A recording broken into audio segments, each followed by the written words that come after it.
Mrs. Rajan tossed about in bed, unable to fall asleep. She yawned again for the 6th time. She was obviously exhausted by the incessant mewing outside the gate kept her wide awake. There they went again. If only those creatures would mew softly. Unfortunately, they started snarling at one another, the gentle mews turning aggressive. The cats were probably fighting over the food left by her neighbor, Mrs. Soong. It was a common sight to see her neighbor leaving exposed leftover food near the dustbins in the evenings. Mrs. Soong once shared that she did not wish consider it unfinished food, and that explained her. Mrs. Rajan was not against her decision, but the sight that followed was often far from appealing. The stray cats would appear near midnight, fight among themselves over the food and turn over dustbins to salvage whatever food they could get. Not only did Mrs. Rajan find the noise annoying, being a light sleeper, she also felt disgusted by the mess left behind. What should Mrs. Rajan do? Should she risk her friendship with her new neighbor and address the issue with her?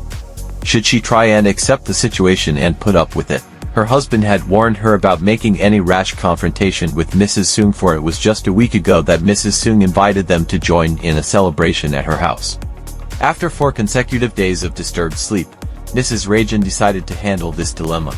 She would have to discuss the matter with Mrs. Soong in the most tactful way she possibly could.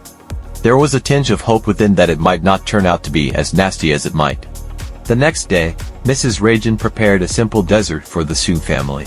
She presented it before their dinner, and a surprised Mrs. Soong was most touched by her kind gesture. They started talking about the day's events. Just then, a stray cat went towards the dustbins. Seizing the golden opportunity, Mrs. Rajan asked casually if Mrs. Soong could hear the din made by the cats at night. To her utmost surprise, Mrs. Soong expressed that her husband had just complained to her about it. She attributed that to the stray cats that gathered every night. Mrs. Soong went on to say that she would no longer want to leave any food for them. What a welcome comment from her. Mrs. Rajan was overjoyed. She congratulated herself silently for not impulsively confronting Mrs. Soong. The matter was settled in such an amiable and certainly agreeable way. What a relief for Mrs. Rajan. Make sure to like and subscribe for more stories like this. That's it for today. See you tomorrow.